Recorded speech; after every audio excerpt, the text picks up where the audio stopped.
नमस्कार. For the people न्यूजमध्ये तुमचं स्वागत. नुकताच 12वीचा निकाल जाहीर झाला आणि त्यामध्ये राज्याचा विचार केला तर अनेक मुलांनी जवळपास 100% गुण प्राप्त केलेत. अशातच एक विद्यार्थी आहे ज्याचं वेगळेपण खूप वेगळं आहे आणि त्याचं एक सांगायचं झालं तर 30 किलोमीटरचा प्रवास करत त्याने शालेय शिक्षण पूर्ण केलं, कॉलेजचं महाविद्यालयीन शिक्षण पूर्ण केलं आणि असाच एक विद्यार्थी आपल्यासोबत आहेत, वेदांत चक्के. वेदांत, सगळ्यात पहिल्यांदा तुझं अभिनंदन. काय सांगशील, तुला एवढे छान टक्के पडलेत, कसा होता एकंदरीत तुझा प्रवास, कसं वाटतंय? प्रवास तसा कठीणच होता थोडा, पण आई आणि पप्पांमुळे आणि मित्रांमुळे सगळ्यांमुळे झालं, ते कव्हर झालं. म्हणजे तुम्हाला कसं वाटतंय, तुम्ही आई वडील एवढे कष्ट केलेत त्याच्यासाठी, आणि काय सांगाल एकंदरीत कसं वाटतंय आज वेदांतचं एवढं मोठं यश पाहून? आम्हाला म्हणजे ज्यावेळेला सुरुवातीला त्याच्या जन्मताच तो डोळ्याचा प्रॉब्लेम होता, तर असं खूप मोठं आव्हान पुढं होतं. तरी पण 7वी 8वीपर्यंत तो नॉर्मली स्वतःचे पेपर स्वतः लिहायचा, वाचायचा. पण 8वी 9वीपासून त्याला 9वीत पूर्ण दिसायचं कमी झालं. आमच्या पुढं खूप मोठं आव्हान होतं की आता हा असा आहे तर ह्याचं पुढचं शिक्षण कसं होणार. त्यात आम्हाला काही पर्याय सुचवले गेले की ब्रेल लिपी. परंतु ब्रेल लिपीचा विषय असा आहे की अचानक ब्रेल लिपीत शिक्षण घ्यायचं आणि एवढं मोठं शिक्षण घ्यायचं तर ते शक्य नव्हतं. मुळात म्हणजे लहानपणापासूनच ज्यावेळेस त्यांनी शालेय शिक्षणास सुरुवात केली तेव्हापासूनच त्याला ब्रेल लिपी तो शिकतोय का? नाही. मुळात कसं झालं, त्याला दृष्टी होती, परंतु 7वी 8वी पासून त्याची दृष्टी कमी होत गेली. सुरुवातीला त्याला जन्मताच एक डोळ्याचा प्रॉब्लेम होता, त्याचं ऑपरेशन केलं होतं. परंतु त्या वेळेलाच डॉक्टरांनी सांगितलं होतं की ह्याची दृष्टी हळूहळू कमी होत जाईल.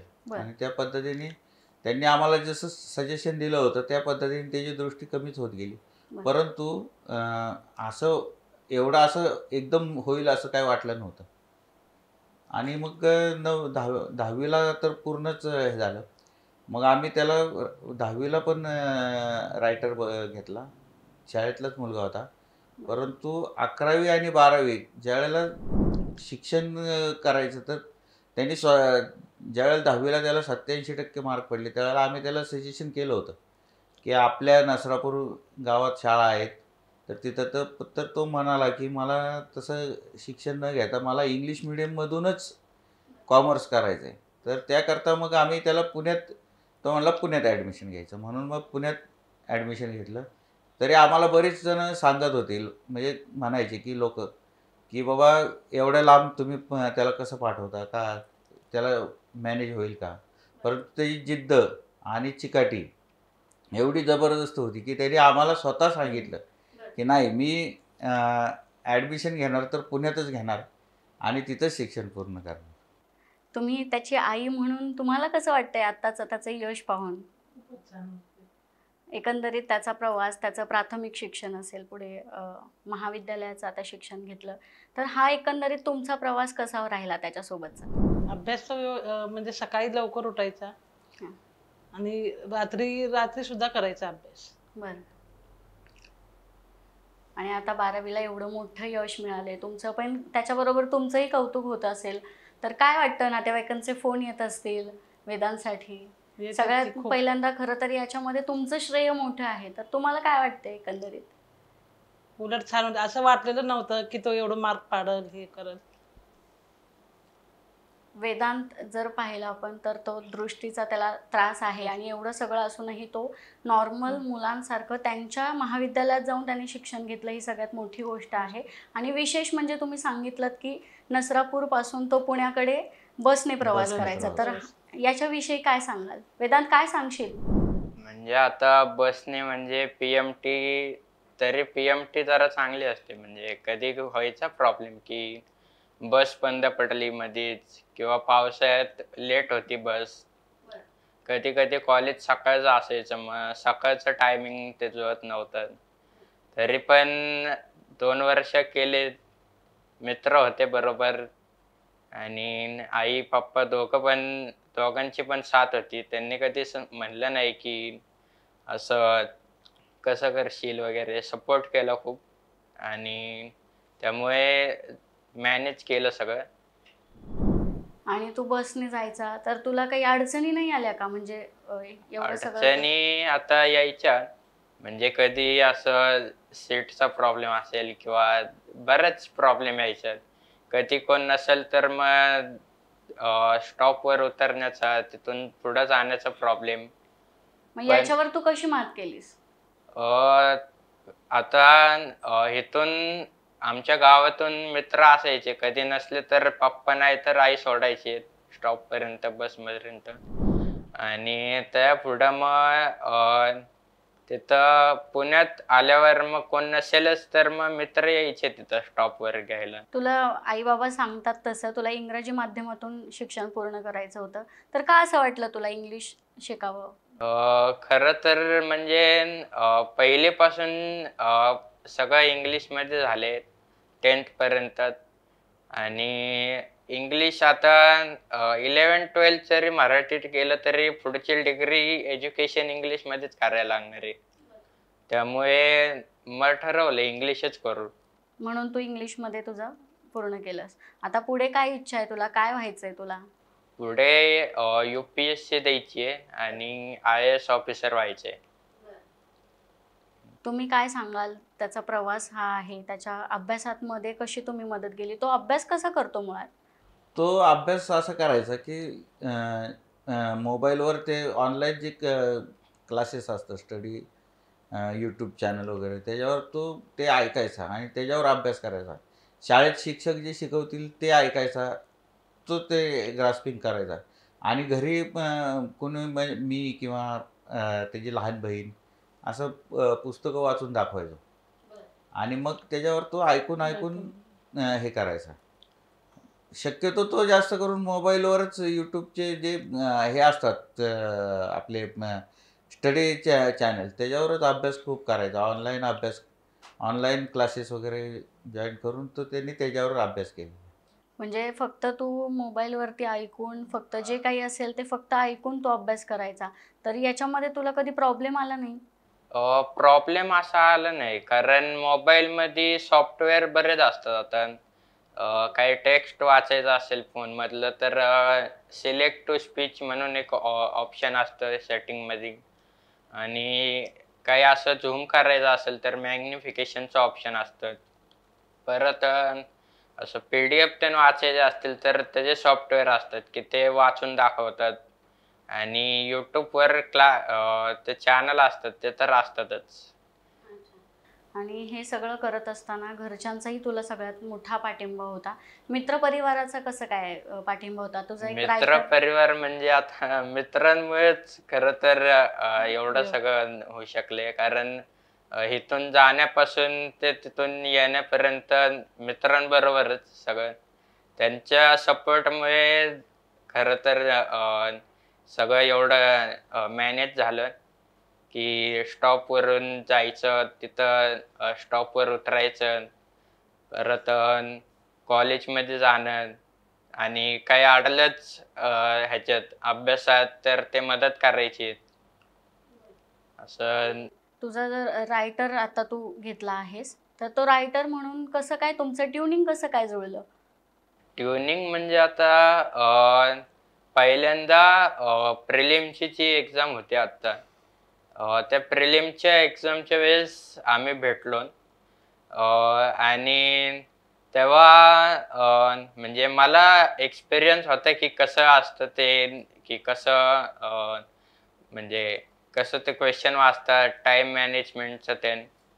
आणि मग मी त्याला सांगितलं की असं असं करायचं की म्हणजे. आणि त्याने समजून घेतलं आणि टाइम मॅनेज करून त्याने स्पीडमध्ये लिहून ते मॅनेज झालं सगळं. मग आता तुमची छान मैत्री झाली असेल ना? हा, म्हणजे झाली. आता तुला रायटर म्हणून लाभला, तुम्ही एकत्र पेपर सोडवले, एकतर टाइम साधायचा होता तुम्हाला बरोबर, आणि तुझं सांगणं त्याचं लिहिणं हे जुळून आलं एकदमच. हां, कॉलेजच्या मॅमने सांगितलेलं प्रिलियमच्या वेळेस एक रायटर हवा आहे म्हणून. तर नंतर मॅमनी मी पहिले घाबरलो होतो की कधी जमेल की नाही, म्हणून मी माझ्या आईला फोन केला. मग आई म्हणाली कर, खूप चांगलं आहे, मदत होती कुणाची तरी. त्यानंतर मग प्रिलियमच्या वेळेस आमची पहिल्यांदा भेट भेटली. तर मग मला अनुभव नव्हता की असं कधी करायचं. नंतर मग पहिल्यांदा भेट झाली, पहिला पेपर झाला, तर थोडी चिंता वाटत होती की लिहिता येतं आहे का नाही. हिंदीचा होता आणि हिंदी मला जरा जास्त जमत नाही लिहिता, पण कधीतरी तो पेपर चांगला गेला. त्यानंतर मग अजून आमची अशी बॉन्डिंग वाढत गेली आणि बोर्डाच्या पेपरच्या वेळेस खूप चांगलं गेलं. वॉच तर माझ्याकडे नव्हती, दादा आणायचा, तर त्याला दिसायचं नाही म्हणून मग तो मला सांगायचा टायमिंग किती झाला आहे बघायला, तर आम्ही बघायचो आणि मग त्याला सांगायचो. नंतर मग तसंच टायमिंग बघत आमचा पेपर लवकरात लवकर सॉल्व. वेदांत लहानपणापासूनच असा होता हो, म्हणजे जन्मताच त्याला हे होतं. बरं, जसजसा तो मोठा होत गेला, शाळेत गेला असेल, त्यानंतर पुढचं शिक्षण असेल, तर यामध्ये लोकांच्या काय प्रतिक्रिया होत्या तुम्हाला की त्याला त्या फक्त पर्टिक्युलर शाळेत टाकायचं की? तसं काही नाही लोकांचं. बरं, याच्यामध्ये तुम्ही त्याला कसं सपोर्ट केलं, काय कसा पाठिंबा दिला? अभ्यासाबाबत असेल? अभ्यासाबाबत तो स्वतःच करत होता, मी त्याचा अभ्यास काही घेतलेला नव्हता.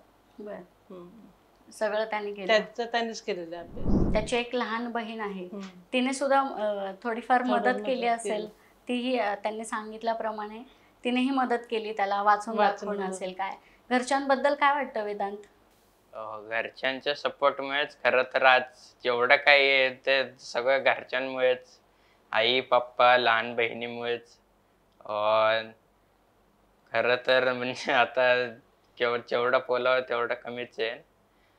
लहानपणापासूनच सपोर्टिव्ह, कधी असं प्रेशराईज केलं नाही की एवढेच पर्सेंट पाड, अभ्यास कर, असं कधी प्रेशर केलं नाही दोघांनी पण.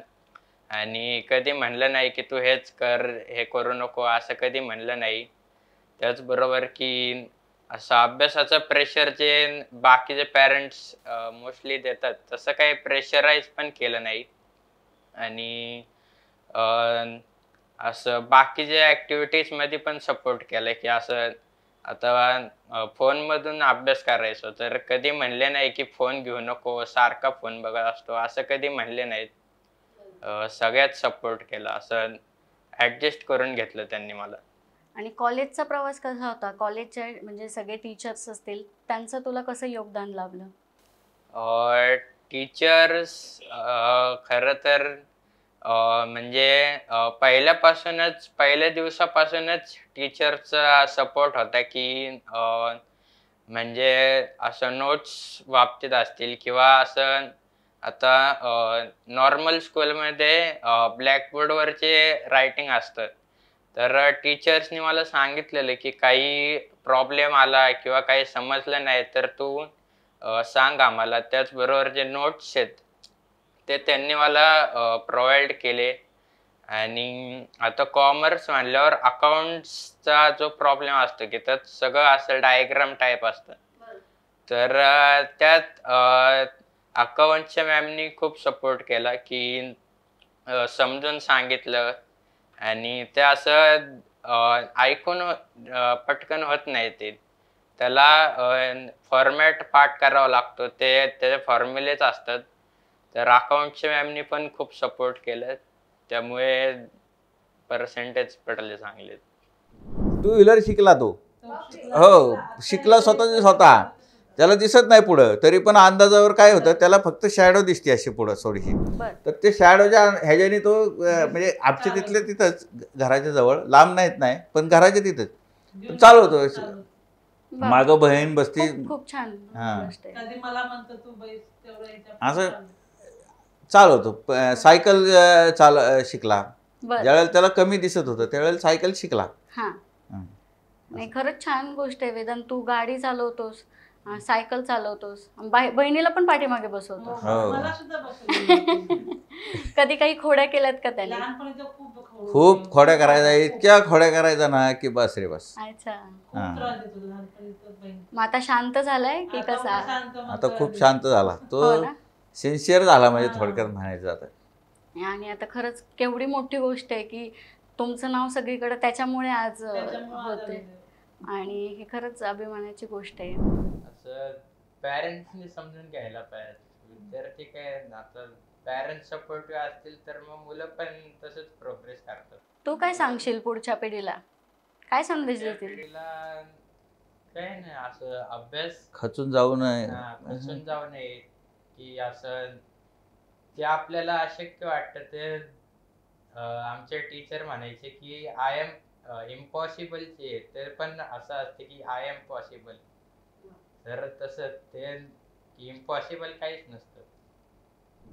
आणि हेच तू दाखवून दिलेस तुझ्या रिझल्ट मधून, काय म्हणजे सगळं पॉसिबल आहे हे तू दाखवून दिलेस. तो रिझल्ट स्वतः बघितलाच नाही, तो आम्हालाच म्हटलं की तू बघ रिझल्ट. त्याला वाटत होतं 65% पडतील का काय आपल्याला.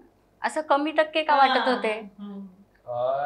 एक तर आता पेपर होऊन 2 महिने झाले, असं एक भीती होती की आपण एक तर ऐकून अभ्यास केलाय, ते टेक्स्टबुक मधले कीवर्ड्स किंवा लाईन टू लाईन असा अभ्यास नाही केला बाकीच्यांसारखा, त्यामुळे थोडा भीती होती की काय मार्क पडतील ते. बरोबर. मग रिझल्ट कोणी पाहिला? घरच्यांनी पाहिला? मी बघितला. अच्छा. रिझल्ट लागल्यावर तुम्हाला विश्वास बसला ना की वेदांत एवढे छान? नाही, त्यालाच स्वतःला पहिले विश्वास बसला नाही. तो पहिले आम्हाला म्हणला की तुम्ही ते बघा खरं माझाच आहे का रिझल्ट. हो का? हा दिपेश आहे ना, त्याचा फोन आला की एवढे एवढे मार्क पडले. अच्छा, त्याने सांगितलं. अच्छा. रिझल्टच्या दिवशी एकदम धाकधूक वाढली असेल त्याची. एकदम म्हणजे 2 दिवस अगोदर पासून धाकधूक होती. हो ना, तुम्हालाही टेन्शन असेलच. पण म्हणजे नाही, आम्ही काय केलं, आम्ही त्याला पहिल्यापासून कधी प्रेशराईज केलं नव्हतं. मी त्याला स्पष्ट शब्द सांगायचो.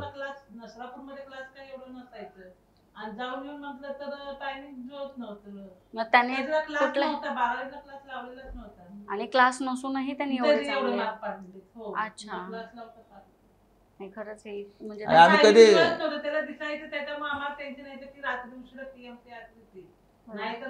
बस चुकली काय झालं मग त्याला आणणार कोण असं.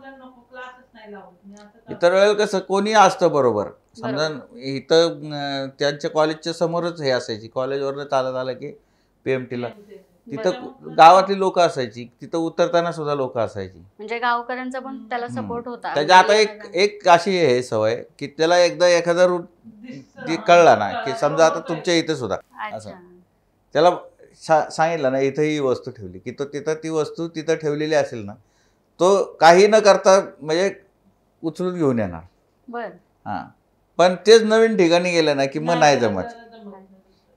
आता बसमधनं उतरला तो की त्याला माहिती होतं रस्ता आपला घराचा कसा आहे, मग तो बरोबर यायचा घरी. म्हणजे कधी कधी एकटा पण यायचा तो. एकटा यायची सवय कर. मित्र असायचे कॉलेजचे, पण ते कधी कधी सोडायचे, बाबा उतरून द्यायचे बसमधनं, मग तू चालत ये असं. नाही बरोबर आहे, कारण तुम्ही कसं काही वेळ अशी येते की आपण नसतो आणि वेदांतला जर त्याच्या मर्जीने काही करायचं असेल तर ते. आणि खरं ही मोठी गोष्ट आहे की तुम्ही त्याला इंडिपेंडेंट बनवलं. नाही आता कसं आता नवीनच त्याचं दिसायचं हे झालं ना, पहिलं म्हणजे थोडं दिसत होतं त्यामुळं काय प्रॉब्लेम येत नाही. आता त्यामुळं आता तो सवय करून घ्यायला लागला. तो स्वतः डेव्हलपमेंट करतो हे सगळे, म्हणजे की आपल्याला हे होत नाही, मग आपण कसं हे मॅनेज केलं पाहिजे हे सगळं तो करतो. पहिली गोष्ट म्हणजे 10th पर्यंत असं फीलच झालं नाही की आपण असं वेगळं, म्हणजे म्हणतो ना की आम्ही त्याला कधी वेगळे पण जाणवून दिलं नाही. 10वी पर्यंत 10वीलाच फक्त आम्हाला फर्स्ट टाइम रायटरची गरज पडली. त्याच्या अगोदर आम्ही त्याला म्हणायचो तू कसाही पेपर लिही, तू लिही, म्हणजे कमी दिसत असं. मग कधी कळालं तुम्हाला की आता वेदांतला रायटरची गरज आहे? 10वीलाच समजलं की स्पीडने. 9th मध्ये ऑनलाईन झालं 9th पूर्ण, त्यामुळे तेव्हा तर असं काही हे नव्हतं की रायटर वगैरे, ते ऑनलाईनच पेपर्स आहेत, त्यामुळे तेव्हा नाही काय वाटलं. आणि 8th मध्ये पण नाही एवढं. 10वीतच जास्त आम्हाला गरज वाटली, कारण 10वीत त्याला खूपच म्हणजे प्रॉब्लेम यायला लागले. 10वीत किती टक्के होते वेदांत? 87%. आणि मग 10वी आणि 11वीचं कसं? 11वीला इथंच कॉलेजला ते कॉलेजचे सर हे करायचे, म्हणजे शिक्षक वगैरे आहेत ना ते द्यायचे रायटर, किंवा मग एखाद्या वेळेस बाहेरून मग त्याचा एक आत्तेभाऊ तो बसायचा कधी रायटर म्हणून असं. आणि इथून पुढच्या त्याच्या प्रवासामध्ये तुम्ही दोघं आहातच. तुम्हाला काय वाटतं, त्याच्याकडून काय अपेक्षा आहेत की काय व्हावं त्याने पुढे जाऊन? नाही, कसं झालं, त्यांनी स्वतःचं करिअर स्वतःच ठरवलेलं आहे. म्हणजे तो लहान असल्यापासून म्हणायचा की मला कलेक्टरच व्हायचं आहे, असं त्यांनी स्वतःच ठरवलं होतं. आणि नंतर म्हणजे आता आम्ही सुद्धा त्याला सांगितलं की तू जे काय करायचं ते निर्णय तो स्वतः घेतो. म्हणजे माझी इच्छा होती की त्यांनी कॉमर्स घेऊ नये, पण त्यांनी निर्णय घेतला स्वतः कॉमर्स घ्यायचा. तुम्हाला काय वाटत होतं काय माझं काय म्हणणं होतं की थोडंसं त्याला झेपेल असं आमच्या जवळचे एखादं कॉलेज बघून दुसरं काहीतरी असं व्यावसायिक ह्याच्यात हे करता येईल असं करावं त्यांनी. मेडी फार्मसी किंवा असं काहीतरी करावं की जेणेकरून व्यवसाय काहीतरी हे करता येईल. पण तो म्हणला नाही, मला तसलं काय करायचं नाही, मला कॉमर्सच घ्यायचं आहे. आणि 87% मार्क 10वीला होते म्हणल्यावर म्हणलं त्याला काय कुठेही ॲडमिशन मिळालं असतं. पण त्यांनी स्वतः निर्णय घेतला, नाही मला कॉमर्स. मग मी पण त्याला सपोर्ट केला. म्हणलं ठीक आहे, तू म्हणजे मी कधी लादलं नाही त्याच्यावर की तू हेच कर तू तेच कर, असं कधी लादलं नाही. त्याच्या मनाने त्याला जे हां, काय पाहिजे ज्याने ते कॉमर्सला घ्यायचं ठरवलं कॉमर्सला घे. तो म्हणला पुण्यात घ्यायचं, पुण्यात घे. आता नसरापूरला आमच्या इथं आहे कॉमर्सचं, पण ते मराठी मीडियम आहे. पण त्याचं इंग्लिश मीडियम घ्यायची इच्छा होती. त्याला म्हणलं पुण्यात, तो म्हणला मला पुण्यात घ्यायचं. म्हणलं घे. पण वेदांत, त्यावेळेस तुला असं वाटलं नाही का आता गावावरून तुला पुण्यात यायचंय, रोजचा प्रवास असणार आहे, तर मग असं टेन्शन नाही आलं? नाही, मग तेच ना, ते असं तेव्हापर्यंत असं फीलच येत नव्हते की आपण डिफरंटली भले असं काही. पण मग नंतर मग नंतर जेव्हा असं ट्रॅव्हल करायला लागलो तेव्हा समजलं. पण तेव्हा आता सवय झाली होती की आता कॉलेज सुरू झालं होतं, मग तेव्हा समजलं आणि तोपर्यंत झाली होती सवय. पण तरी पण तू माघार घेतली नाहीस की आपल्याला जे आहे तिथेच कंटिन्यू करायचंय, असं वाटलं? आपण जर पाहतो तर वेदांत सारखा आदर्श इतर विद्यार्थ्यांसमोर त्याने ठेवलेला आहे.